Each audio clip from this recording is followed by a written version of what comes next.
Señores, estamos de vuelta con mucho más aquí en la Cocina de Ají y precisamente vamos a conversar con nuestra querida Annalisa Villalaz acerca de un tema que siempre lo hemos tocado aquí como muy por encima y hoy vamos a profundizar un poquito. Quizás también en otra ocasión lo hemos tocado, pero es válido recordar el bullying en la escuela, en los colegios. Como padres, ¿qué podemos hacer? Queremos saber si usted ha pasado por algún caso similar, si quiere hacer alguna consulta a nuestra especialista. Vamos a abrir las líneas telefónicas 366-0809 y 366-0819. Ahora sí, dicho esto, Annalisa, el bullying en la escuela, eso es como un tema que no se va a acabar nunca. Exacto, lamentablemente es parte de vivir, ¿no? Como cuando entras a la escuela empiezas a conocer cómo funciona la sociedad, entonces te vas a encontrar con toda una serie de aprendizajes que producen experiencias que son positivas en muchos sentidos, porque al final de cuentas te estás preparando para la vida, pero a la vez puedes exponer el niño a situaciones traumáticas que si no son llevadas adecuadamente o no son atendidas adecuadamente, lo que hacen es que van deteniendo el proceso de desarrollo del niño. Ahora, yo tengo una pregunta. Esas situaciones uno aprende y uno se da cuenta ya después con un poquito de experiencia en la vida que uno aprende más de las situaciones negativas de la vida porque te enseñan más que las positivas, valoras mucho más las cosas. Y yo tengo una teoría que puede que sea impactante, pero yo siempre lo he dicho, el bullying hasta cierto punto es positivo. Porque te enseña el bullying en qué es positivo, ¿ok? Y qué tipo de bullying. Claro. Cuando tú molestas al muchacho, se hace el grubeíto, el relajito. Mira, yo tengo un ejemplo de un amigo. Espérame un momento, tú agarras y aprendes a defenderte, aprendes a matar el bullying, aprendes a responder, aprendes a grubear, pero tú te das cuenta, ya cuando tú estás en tu etapa adulta, que tú estás en el círculo laboral, y tú conversas con personas o tienes compañeros de trabajo que tú te das cuenta de que este pelado era niño de rejilla. No lo dejaban salir a grubear con los pelados. Pregúntale, aquí está un amigo mío de toda la vida. Ricky es amigo mío de toda la vida. Y pregúntale al bullying, éramos 45 niños en una barriada. Ahí tú te tenías que defender. Porque si tú, si tú te dejas grubear, eran 45 que te hacían... En esa misma línea lo que dice Alexis, que es lo mismo, está bien entonces. Tengo un amigo que la bebé es orejoncita. Y él le dice a su hija, orejona, para todo, orejona para aquí, orejona para allá, como para que ella ya vaya como comprendiendo que eso va a pasar en la escuela. Está bien, está mal, no es correcto. ¿Qué pasa en esos casos? Ya habían visto. Ya le salió. Le va a un infarto a analizar. Sí, está muy mal. Ajá. Está muy mal y está muy mal lo que está diciendo Alexis. O sea, no, es que, pero fíjate.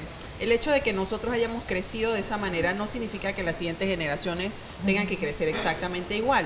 Al contrario, si estamos viendo lo que nosotros vimos al crecer, que el comportamiento del grupo era un comportamiento con esa connotación agresiva, porque lo que pasa es que la forma en que se hace el bullying, que es una agresión hacia otra persona, hacia otro niño en este caso, realmente lo que está mostrando es que esos otros niños no tienen una forma adecuada de comunicar su rabia, de comunicar su creatividad, de expresar lo que están pensando, lo que están sintiendo y por lo tanto lo están haciendo de forma agresiva. Hay otros grupos que manifiestan su agresión matando, robando, ¿sí? Golpeando a otras personas. Eso es un nivel de agresión manifestado de determinada manera y hay otros niveles de agresión que se mandan de forma más pasiva, como por ejemplo... Este tipo de comentarios hacia los hijos que no, al final del camino no son buenos, porque a mí ya me creas como, ¿cómo puedo decirlo? Lastimas mi autoestima. Entonces voy creciendo con un trauma. Si viene de los seres que más te aman, entonces... O sea, yo creo que ahí sí, o sea, es peligrosísimo para esa niña que crezca. Los mensajes han de ir en la otra dirección, ¿sí? Yo creo que ahí está fuerte, ese sí está fuerte. En cambio, mi mamá me decía a mí cómo defenderme. Yo siempre he sido el más pequeño, siempre he sido chiquito. Entonces, obviamente siempre te decían tu bullyingcito. Me enseñó una forma bien soez de defenderme, de cómo yo crezco. Entonces, era como una herramienta, pero en el trasfondo me decía, hey, ¿sabes qué? Defiéndete, o sea, habla. Habla, fíjate, pero hablar es un comportamiento que es mucho más evolucionado a entrar a pelearte con alguien con puños como y para patadas. defender. No era pelea, era hablar. Oye, vamos a atender nuestras llamadas porque vamos a abrir nuestras líneas telefónicas y ya tenemos la primera llamada para consultar a nuestra experta en este caso, Annalisa Villalaz. Estamos hablando del bullying en la escuela. Buenos días. Hola, buenos días. Buenas. Bienvenida. Gracias, estoy llamando de Betania. Siempre se ha hablado del bullying en los colegios, de un compañero a otro. Un momentito, ¿le podemos pedir a producción que suba el volumen porque nuestra especialista no escucha? ¿Ahora? Sí, Ahora siempre sí. se habla de Ya. bullying en los colegios, de un compañero a otro, pero ¿qué pasa con el bullying que hacen los profesores hacia los estudiantes? Porque ellos, por querer tener una conducta, que los niños se porten bien, que dejen dar la clase, a veces ellos No vamos a tienen ver, unas actitudes de corrección que no son las más indicadas. O sea, ya yo estoy pensando en hacer visita al cole de mi hija porque se está dando esa situación con una profesora y sí, o sea, nosotros nos quedamos callados, esto puede seguir sucediendo y lo que no se quiere es que el estudiante, ya que están dando una clase nueva, ellos tengan como un bloqueo psicológico en contra de la misma profesora con la materia, en vez de tratar de concentrarse en aprender la clase y dar su mejor rendimiento. Muchísimas Hay gracias. profesores Mira, que eso yo lo veo cometen igual que como el padre acá que le dice orejona a su hija.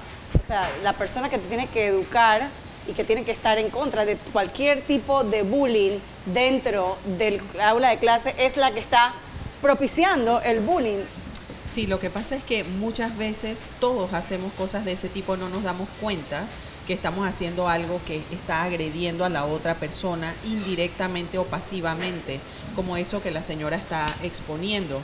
Entonces, ese adulto que está haciendo ese comportamiento, que se comporta de esa manera, también debe haber vivido lo mismo mientras iba creciendo, está acostumbrado a eso y por eso no se da cuenta que es incorrecto.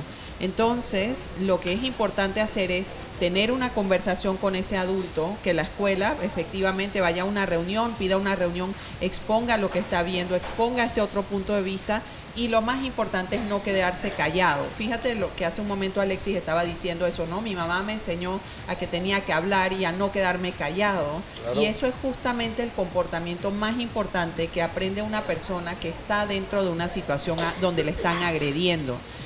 Típicamente lo que el niño hace es que se enconcha, o sea, se va Sí. quedando más callado, se va aislando cada vez más, deja de hablar y todos esos comportamientos llevan a que el niño esté Es más como una grave. víctima dentro de la situación. Pero ahora, Y- estas facultades, como te decía, te las da creo yo, pues, por experiencia, esta etapa de la vida. ¿Cómo entonces, si un niño no pasa, pues, vive en el mundo perfecto, donde no recibe ningún tipo de crítica, no recibe ningún tipo de grubeo, porque llamarlo bullying ya es bastante, ya cuando es bullying es muy agresivo, Pero de existe, grubeo, Alexis, entonces existen muchas ¿cómo le escuelas. desarrollo esa capacidad de Defenderse. defenderse, de ser fuerte, de ir con todo en la vida? Porque yo creo que eso es lo que te desata. En mi concepto, en mi teoría de la vida, me lo desató vivir como con 45 peladitos y grubiarnos, molestarnos y hasta coger un cinquito. Con Ricky yo cogí un cinquito. Dos. ¿Cómo cogimos. deseamos pero qué fíjate- herramientas le damos a nuestros hijos también para que se puedan para poder defender? ayudarlos? Fíjate, lo importante ahí, Alexis, es que haya un adulto al lado o una persona mayor al lado que pueda acompañarte en ese proceso para direccionarte en el proceso. Si uno de esos niños tiene una personalidad extrovertida, lo más probable es que esa persona va a poder sacar esas palabras, va a poder defenderse, va a poder decirle a otros que le están haciendo algo que le hace daño emocionalmente, internamente o físicamente. Pero si estás con un niño que tiene unas características distintas, donde los niveles de introversión son mayores, o sea que la persona es más callada, se comunica con más dificultad, no tiene tanta facilidad para relacionarse socialmente, Así es. entonces esa persona está en un riesgo mayor que el niño que tiene una personalidad más extrovertida, porque por las características, y eso es biología, desarrollo de la personalidad, que son muchos temas complejos internos dentro de la persona.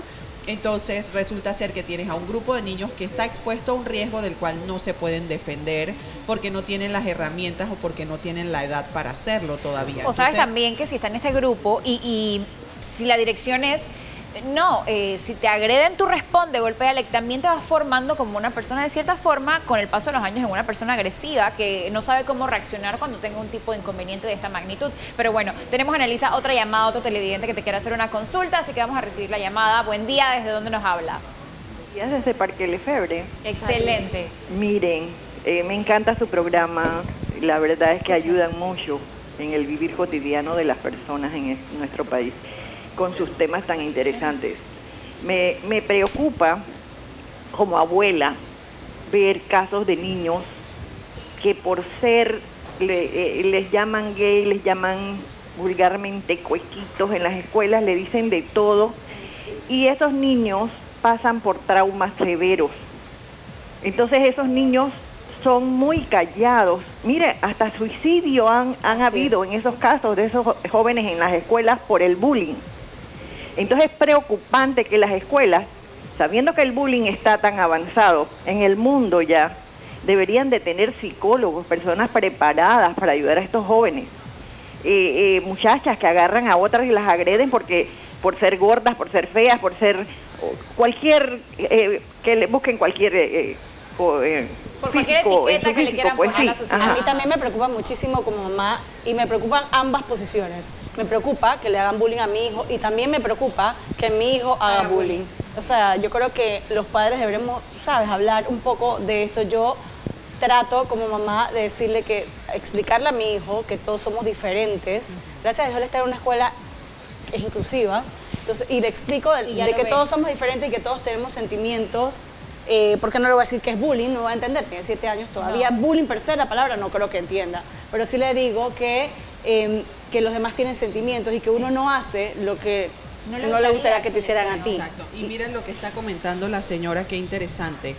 Lo que puede ocurrir frecuentemente le da a uno la sensación de que es lo normal. Y cuando uno ve algo normal, a uno le parece que está bien. Pero eso no es necesariamente así. Por ejemplo, si llega un virus de un resfriado y todos nos resfriamos, entonces pareciera que es normal estar resfriados, pero en realidad eso no es lo normal, eso no está bien. La pregunta sería, ¿por qué nuestro sistema de defensas no está suficientemente alto como para no resfriarnos a pesar de que ese virus pase por la puerta de uno, de la casa de uno? Entonces, así mismo pasa en la escuela. Y los niños pasan muchas horas en la escuela, están acompañados por las personas que están allá adentro, los adultos y los otros niños. Y si ese ambiente es un ambiente que está cultivando el comunicar la agresión de manera indirecta y pasiva todo el tiempo, entonces estamos entrenando a ese niño para que aprenda a vivir de esa forma y cuando llegue a ser un adulto, entonces va a repetir el mismo comportamiento. Cuando en realidad todos sabemos que son comportamientos que no son saludables, no traen salud a la persona. Hay señales de que mi hijo o mi nieto o mi sobrino le están haciendo bullying en la escuela. ¿Hay alguna señal que yo pueda detectar? Sí, la primera señal es que los niños empiezan a retraerse, es decir, que empiezan a aislarse. Y hay otra señal muy importante y es que los niños le comunican a los padres o a los adultos que alguien les está haciendo cualquier cosa, diciéndole cosas feas, palabras feas, y los adultos ignoran el comunicado del niño. Y entonces dicen, no le hagas caso, no, pero si nada más están jugando, no le hagas caso. No, ya no lo escuches más, ya no hables más con ese niño, habla con otro niño. Como nosotros, nuestras generaciones, crecimos, como lo que Alexis está contando, entonces tenemos una manera de acercarnos a ese tema que tiene un poco de distancia. Y entonces ahí es donde viene el apoyo real del adulto de escuchar bien qué es lo que el niño te está comunicando, porque como dice Alexis, son experiencias que te sirven para aprender a vivir en la vida. Entonces ese adulto tiene que escuchar bien lo que dice el niño para enseñarle cómo hacer para defenderse y para comunicar a otra persona y poder salir de esa situación. Lo que sí es cierto es que también a veces uno vive una etapa como de desinterés, porque lo que tú viviste en tus tiempos no es lo mismo que se está viviendo ahora. Un grubeíto de salón quedaba dentro del salón de clases. Sí, pero ahora tiene las redes sociales y es impresionante. Eso magnifica todo. Sí, se va hasta las escuelas. Hay gente, yo conozco de casos de niños que no tienen ni redes sociales porque sus papás no se lo permiten, pero los otros sí tienen y, o sea, han hecho, le toman una foto X o tal manera y esa persona no sabe, esa niña no sabía que todo su salón, en grupitos le están haciendo bullying, le están haciendo burla a esa niña y tuvieron que tomar cartas en el asunto los padres de ella y los padres de todos. Te voy a poner un ejemplo básico. Hace poco vi un clásico relajo, y aquí vuelvo a decir, Ricky, que hacíamos en la barriada. Era muy chistoso. Estábamos todo el grupo y de repente te llegaba uno por atrás y te bajaba los pantalones y te dejaba en bola enfrente de todo el mundo y todo el mundo muerto de la risa. Pero éramos 15, 20 niños ahora lo vi por redes sociales como se lo hicieron a un niño y el niño chillando porque tenía hasta las manos amarradas y ya yo dije, y el niño era la India y lo estoy Y viendo mira acá que yo eso en ya Panamá. deja de ser un relajo y Eso se convierte no, en una sí. agresión Entonces, física. es una agresión Manos física. Entonces, amarradas y eso, pero ¿qué ya es? veías el cambio. Acá el relajo quedaba muerto entre 10 amigos. O sea, aquí ya estamos Y mira, viendo que está en Elisa, redes. Fíjate, y también ahí, y por mi experiencia de trabajo, que es una experiencia muy particular, cuando uno atiende a un adulto y te estás atendiendo a un muchacho que tiene 30 años, 40 años, que tiene una dificultad con algo, relaciones de pareja, en su trabajo, su autoestima, y empiezas a revisar con esa persona esa historia, y esa persona de 40 años se pone a llorar por recordar lo que sus amigos le hicieron cuando tenían 5 años.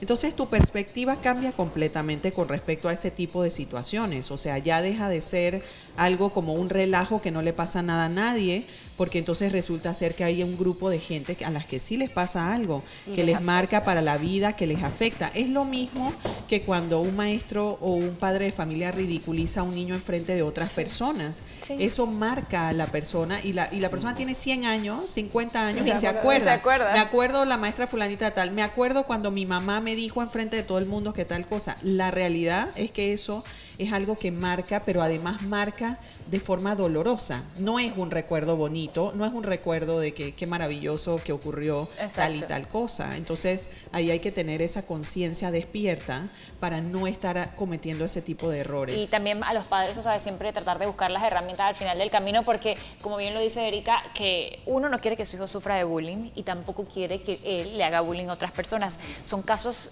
complejos los dos, y para hablar con los niños tienes que buscar las herramientas necesarias y ayuda, en el caso como Annelisa, para que te guíe, porque también ha de ser muy difícil que te enteres, oye, ¿sabes qué? Tu hijo está molestando a otros niños en el colegio. La forma de llegar a él también es diferente a alguien que ya sufre bullying. Entonces es un tema muy complejo y que siempre tenemos que Es muy estarnos interesante. actualizando. Muchísimas gracias, Annelisa. Y también los maestros son clave, piezas Fundamentales. claves y fundamentales, porque son los que están en el salón con los niños. Los papás no están en el salón, y apenas detecten algo de eso, o también otros compañeros, porque hay buenos seres humanos que cuando ven que le están haciendo una injusticia o un bullying a otro compañero, denunciarlo, hablarlo, ¿sabes? Porque tú le puedes estar salvando la vida a esa persona. Muchísimas gracias, Annelisa, por este excelente tema. Creo que nos hemos quedado cortos. Sí, Debemos hacer es una que segunda esto parte. da para hablar y Una segunda recibir más parte de este llamadas. tema. Así es.